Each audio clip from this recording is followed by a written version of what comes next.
Komið bless og sæl, við heilsum ykkur hérna sunnan, nánar tiltekið af kaupfélagskontornum og hér í lok þáttar ætlum við að rifja upp sitt hvað sem að tengist sögu kaupfélagana hér í Rangárþingi. Það segir líka af nunnum og munkum og tilvonandi pílagrímagöngum á milli klaustra en við byrjum í Þorlákshöfn í sannkallaðri aðventu og jólastemningu.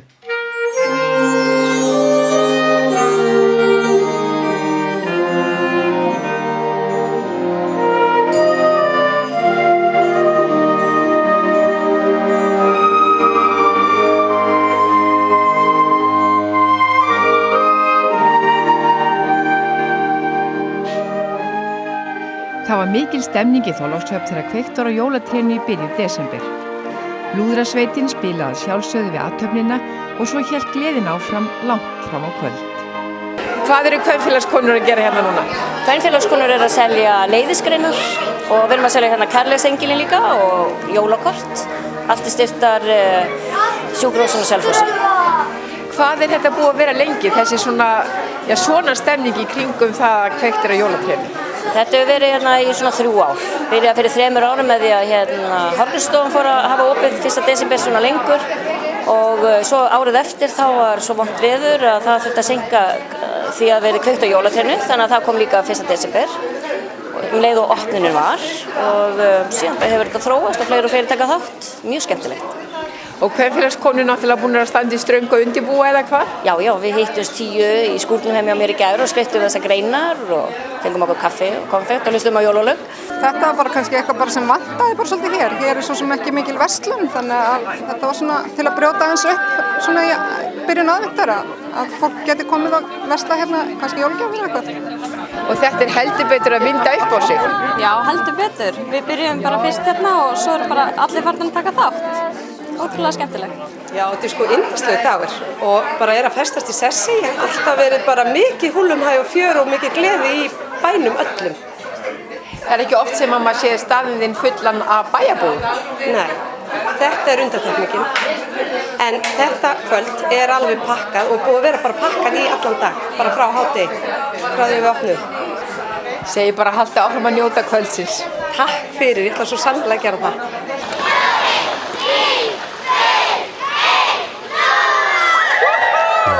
Í desember þegar jól gera við sig vart þá er alvanalegt að tína fram dálítið jólaskap og alltaf finnst mér jafn gaman er getum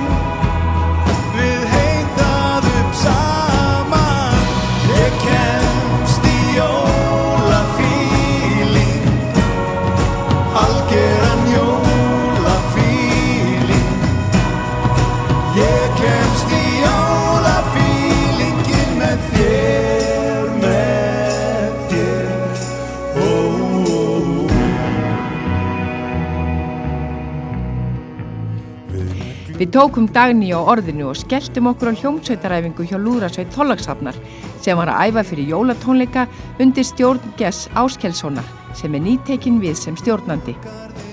Gestur tók við sprotanum af Róbert Daling sem hefur stýrt hljómsveitinni frá upphafi en hefur nú skipt hlutverk. Ég kom fyrst í 76 í smá heimsókn. Kona mín er íslensk en við flutt hérna í 83. Var það sem sagt ástinni að þakka að þú ert búin að vera hérna öll þessi ár? Já, en þetta var mín hugmynd til að flytja til Ísland með en henni. Hún var bæði í starf í Bretland og kannski var ég sem langar mér í breyting en hún vann hjá Opna Háskólan en ég var svolítið leiður þess sem ég var að gera. Ég langar að gera eitthvað nýtt og spennandi og ég tók henni heim í rauninu. Manstu hvað það var sem að heillaði þig svona við Ísland? Af hverju vildir þú koma? Þetta var bara spennandi, þetta var allt svo nýtt og fyrir nokkur ár ég var bara í frí allan tíma, í frí í það þetta var svo spennandi. Þú veist, að upplifa alvöru vetur og sjálfmorðaljós og bara þetta var gaman að koma til staðar sem fólk meti þetta sem þú verið að gera. alveg strax. Ég fekk góða chans að taka þátt í tónlistarlífi og svona. Heldur þú hefðir unnið svona mikið í músíkinni og hefðir ráð fram í Bretlandi? Ég held ekki. Hvað svo skemmtilegt með Ísland, eins og þú veit, fólk fá svo mikið tækifæri til þetta smá land, en samt þú með, ég veit ekki, 10 lúðrasveit, þú með 50 kórar, þú veist, þú sendur keppur alveg í fótbolti með all, sérstaklega bretti mjög vel. En þeir eru lúðrasveitarævintýrið, þetta nú búið að standa núna í rúm 30 ár. Já. Manstu þegar þú varst að byrja? Já, ég man þetta mjög vel. Því fyrsta æfing var ég svolítið í sjokk.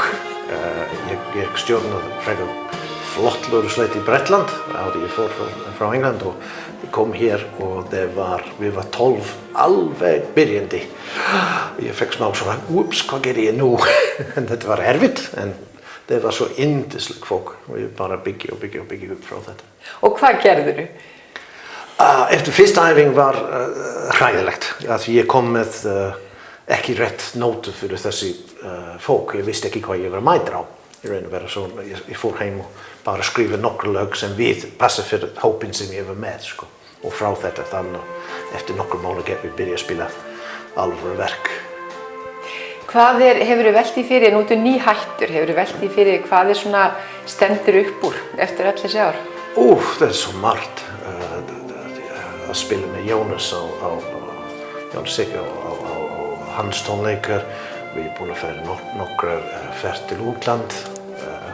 En sumar uppáhald mín bara smá bær atriði, eins og þegar við spila þegar þið kveikja ljós á jólatréð.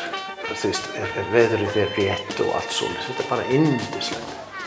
Og kannski ég veit hvað mína alveg uppáhalds þegar rétt fyrir jól við fara og spila fyrir nokkur fólk í kringar þorpið, fyrir skólastjóri, fyrir bæjarstjóri, fyrir eldri borgarar í þeirra hús og fyrir nokkur vinnarlúðrasveit fólk sem búin að aðstoða og hjálpa okkur. Og þetta bara yndisleg kvöld og þetta bara eitthvað sem við gerum að við hafa gaman af því. Að bara fara og spila fyrir fram á húsi 2-3 jólalag og svoleiðis. En þetta ekki tóm vitleysi þegar að vera hægt að stjórna? Nei. Með 40 manna lúðrasveit og... Þetta var bara komin tími á mig. Ég langar að,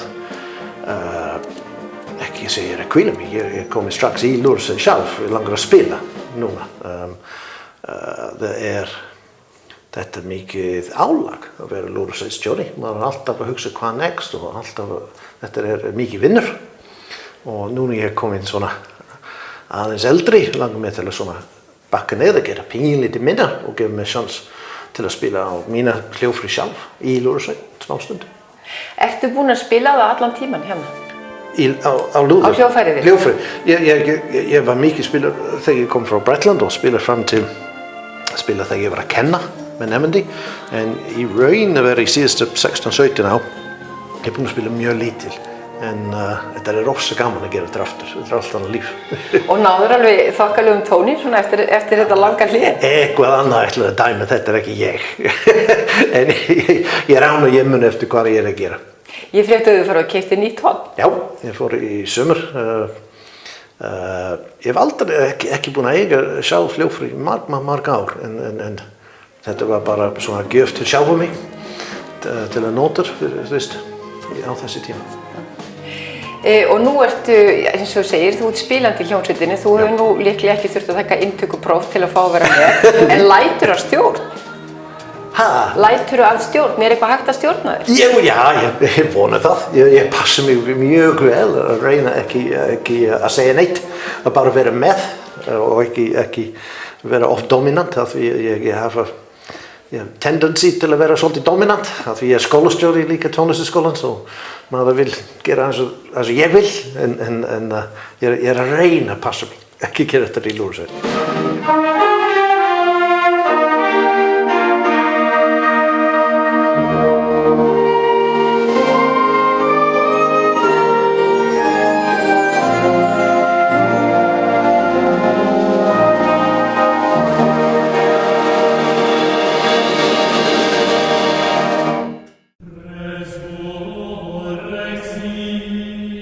Það var hér sem að Þykkvabæjarklaustur stóð.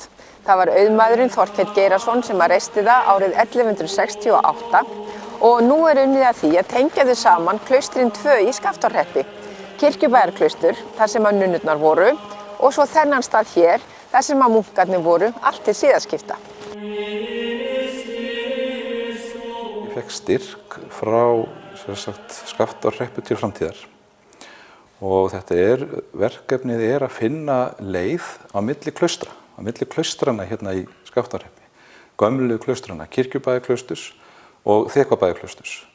Og ég vil gjarnan tengja þetta við svo kallaða pílagrímagöngur. Því að þetta eru auðvitað fræg klaustur, bæði í nútímanum og auðvitað voru það líka í fortíðinni. Voru ein mestu menningarsetur, að minnsta kosti Þykkvabæjarklaustur, Evrópu á sínum tíma.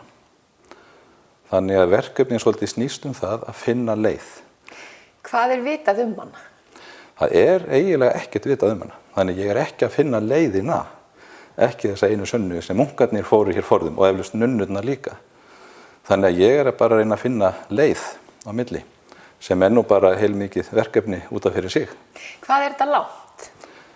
Ég myndi halda, þetta er 50 kílómetrar á bíl. Ef þú myndi bara keyra héðan og að Þykkvabæjarklausturskirkju, þá eru það 50 kílómetrar. Þannig að ég myndi nú halda að það væri kannski svona 30 kílómetrar aukalega gangandi, þá leið sem ég er svona að hugsa að væri gott að fara. En þú minnist á að hér hafi verið samgangur á milli munka og nunnana sem hér bjuggu. Það eru til heimildir það? Já. Það eru til, má segja, svona þjóðsögur kannski, eða svona, já, þannig að hvort það sé einhver mikill sannleikur þá bak við veit maður ekki. En það eru þetta sögur og líka örnefni sem tengjast þessum ferðum. Það er að segja að munkarnir þegar þeir komu hingað, Kirkjubæjarklaustur, að þá stoppuðu þeir á stað sem er kallaður Sönghóll og nunnurnar fóru þá þegar þeir sáu að munkarnir væru að koma upp í helli sem heitir hérna Sönghellir og tóku þá á móti þeim þar með söng og munkarnir svöruðu á Sönghól. Er eitthvað til í því að þetta hafi verið svona hálfgerðir ástarfundir, veistu það? Já, það eru þetta sögur sem segja okkur það að eitthvað hefur nú verið það, þó að það sé ekki hægt að alveg það frekar en annað.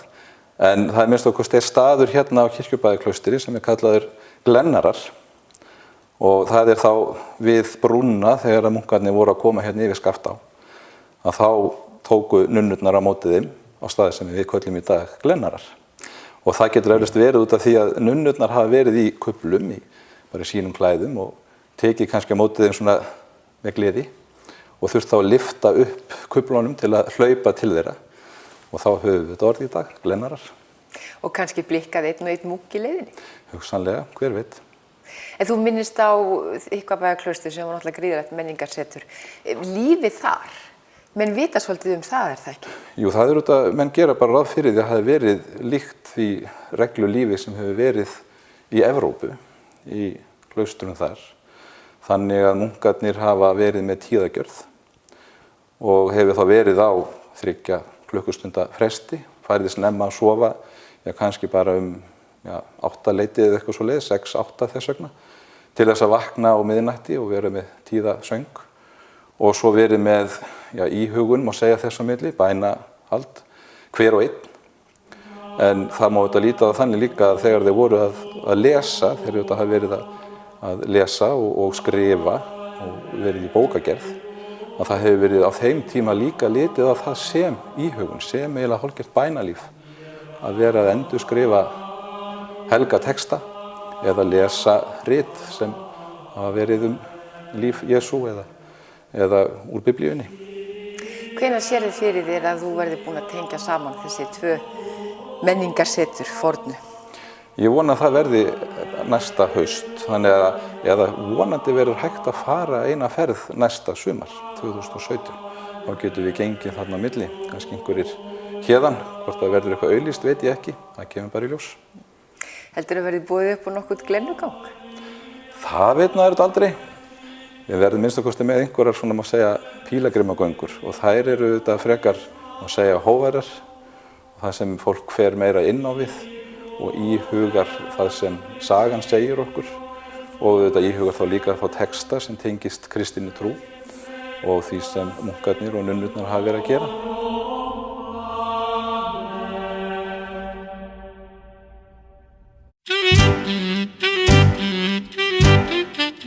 Þau eru ekki orðin mörg kaupfélögin sem hægt að skreppa í fyrir jólin. Flest heyraði sögunni til, sögu sem að hluta til varðveitt á kaupfélagssafninu á Hvolsvelli. Það voru Matthías Pétursson og Margrét Björgvinsdóttir sem voru aðal hvatamenn að stofnun þess og það óhætt að segja að margs sé að minnast.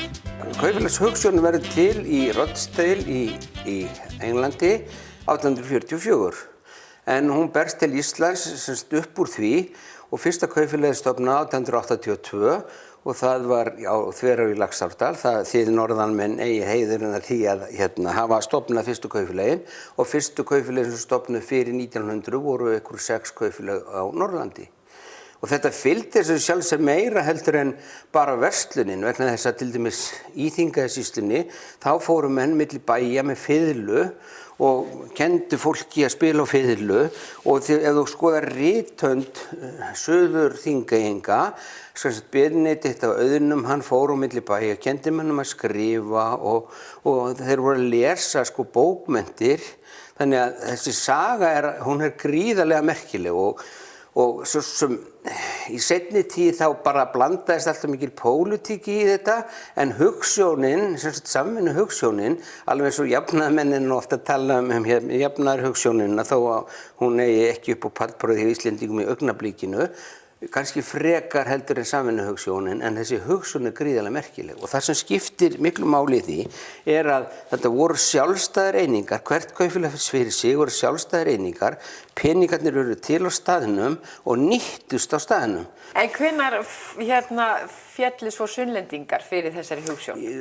Það var eftir aldamótin, 1919 var stofnað kaupfélag Hallgeirseyjar sem það hét og það var niður við ströndina, það voru engir vegir og svo upp úr 1930 þegar að brýr koma þá verður stofnað kaupfélag Rangæinga og 1930 þá kosið á milli 2 manna til að verða kaupfélagsstjóri, eða stjóri yfir til eintölu og það var, hann hét Helgi Hálfdanarson og Ingólfur Jónsson. Og Ingólfur Jónsson var ráðherra seinna og hann féll á einu atkvæði, ef Ingólfur Jónsson hefði orðið kaupfélagsstjóri Kaupfélagsrangæinga að þá væri væntanlega bara einn þéttbýliskjarni.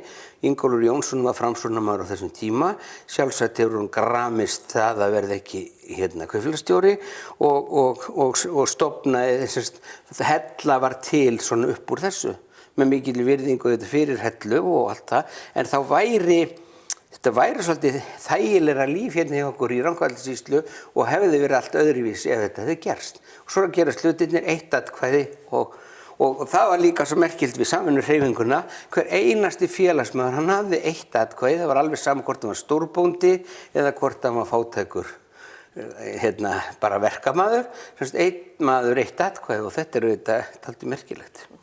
En þetta eina atkvæði það hafði miklar afleiðingar í för með sér.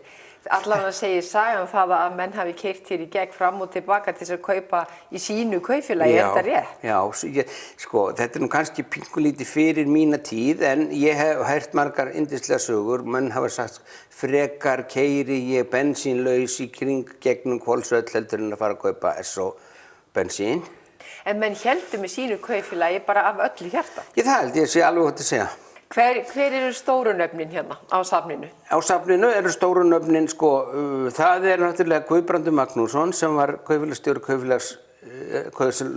Kaupfélagsrangæinga, var seinna forstjóri á TFR, hann mikill hugsjónamaður og Jakob Ó. Lárusson var prestur í Holti, þeir voru í raun og veru kannski hugsjónamennirnir á baku þetta sínu tíma. Jakob var prestur meðal annars í Kanada, hann kom með bíl, eiginlega fyrsta bílinn hingað og sem virkaði, það var búið að gera margar tilraunir, þannig að það sýnir náttúrulega hvað þessi kallar, þetta voru bæði líka ungmannafélagshugsuður, Tómas Sæmundsson á Breiðabólstað, einn af Fjölnismönnunum. Þetta voru svona hugsjónamennir og hérna í safninu er opaslega flott mynd af Guðbrandi Magnússyni og hann Örlygur Sigurðsson málaði myndina og ég á einmitt bók sem ég geta fornsölu sem ég ætla að koma með hinga þar sem Örlygur skrifar Guðbrandur Magnússon var svo kvikur að það var vart hægt að festa hann á léreft.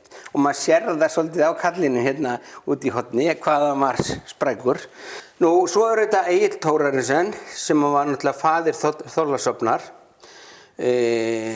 og þar náðu Rangæingar og Árnesingar saman. Við erum stundum í þessum hrepparík en Þorlákshöfn, hann sá framtíð Þorlákshafnar fyrir sér og þar var til meitillinn og allt þetta og það er auðvitað gríðarlega merkileg saga og hann sem sagt, já, hann sá langt fram í tíman, var líka mikill hugsjónamaður og ef þið skoðið sem sagt kontorinn hans hérna, þá sjáu þið líka bara hvað hann var mikill smekkmaður og kannski langt á undan sinni samtíð. Þetta er fínastlistofan sem er svo aldeilis fín og náttúrulega, þú veist, þetta finnst mér svo flott eins og hvernig henni gengi frá ofnunum, sérðu, og hvað þetta er sko frá svona 1950, en svo hefur hann fengið náttúrulega þetta hérna í afmælisgjöf, útskorið af Ríkarði Jónssyni, sko. Já, var þetta ekki, sko, já. Það kalla fram, það ekki? Já, þetta eru hans nánustu samstarfsmenn, sko. Þú veist, hann kallar hérna, Oddur, allar að koma að tala um mig. Þá er komið náttúrulega laupandi alveg með eitt.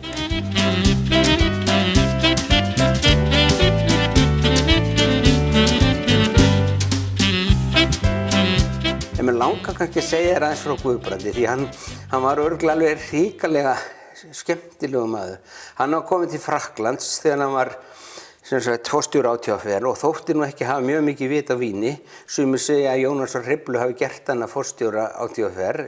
Sjálfsagt er það rétt, við vitum ekkert um það, en hann er kominn til Frakklands og fær vín af alveg ógulega gömlum belg, 100 ára gömlum og hann þefar svona og segir, ótrúlega er góð lykt af þessu, svo smakar hann og bragðið eftir því og miðað við hvað þetta er gamalt. Það er náttúrulega dásamlegt. Er einhverjir munir hérna inni sem maður þykir vænn en aðrir? Sko, þetta er náttúrulega ótrúlega góð spurning, sko.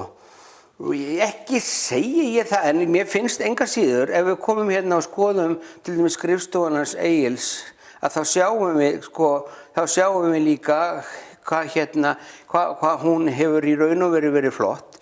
Það er náttúrulega líka þetta Hallgrímur Kristinsson, það er líka þetta segir svona ákveðna sögu. Svo finnst mér alveg rosalega gaman að koma líka borðinans Ingólfs Jónssonar vegna þess að ég hef tekið hér á móti mönnum og sagt, ég ætla að fara með ykkur í Kaupfélagssafni og þá segja ykkur, hvað fara að draga mann á draugasafni? Nei, þetta er bara sýningur þetta og þetta var náttúrulega góðir og gildir sjálfstæðismenn, vinir mínir. Leið að þeir komið þarna borðið og sáu Óla Thors og myndirnar Óla Thorsen, alltaf, hann geislar alltaf, hann er svo fótógískur, sko. Þannig mynda Óla Thors, Bjarna Benediktssyni og Ingólfur Jónsssyni og Ingólfur Jónsson var náttúrulega dáður og dýrkaður í héraði, bæði af framsóknarmönnum og sjálfstæðismönnum þó að þetta væri einhver núningur hérna á milli. Þetta skrifborð er mér sagt að Ingólfur Jónsson hafi fengið þegar hann var 50, sér smíða skrifborð. Og hérna sjáum við gömlu brúna, semst yfir Rangá, og sagan segir að Ingólfur var bæði kaupfélagsstjóri og ráðherra og þeir hafi fengið alveg sérstakann styrk þegar þessi brú var lögð niður og nýja brúin var sett á. Ég selði ekki dýrin í keypti en þetta þótti dálítið merkileg saga. Það gæti alveg hafa gerst. Það er mjög líklegt að það gerst. Já, sögurnar eru margar og margar merkispersónur nefndar á ferð okkar safnið með fyrrum starfsmanni Kaupfélags Rangæinga. Ég var hérna í Kaupfélaginu og það var óskaplega skemmtilegt. Ég er nú, sem satt að segja, bara heilmikill sölumaður. Ég hef gaman að svona viðskiptum og sem sagt föðurbróðir minn var kaupmaður og þetta er svolítið í genunum. En ég segi stundum frá því að það var svolítið gaman að því. Ég var alveg hrikaleg pjatróa og og þetta var á þeim tímum þegar menn versluðu bara í Karnabæ og okkur svona fínum búðum og ég var svona 16-17 ára í alveg rosalega flottum leðurjakka og útvíðum buxum og háarlegum skóm sem hentaði mér nú ágætlega út af vaxtarlagi að ég var bara með hærri mönnum þegar ég var komin í skóna. Nema allan daginn þennan sem ég afgreiddi kjötfars og saltkjöt og þá var ég í leðurjakkanum og það var enginn sem sagði við mig: Heyrðu Ísólfur minn, hérna, þú ættir nú að vera í hvítum slopp. Það var ekki fyrir daginn eftir sem ég fór bara á venjulega klossa. Þú fórst í sloppinn. En sagan skemmtileg og hún ekki að því ég á til með að íkja og þessi alveg svona. Þessi alveg, já. It was Christmas Eve, babe, in the drunk tank. An old man said to me, won't see another one. And then he sang a song.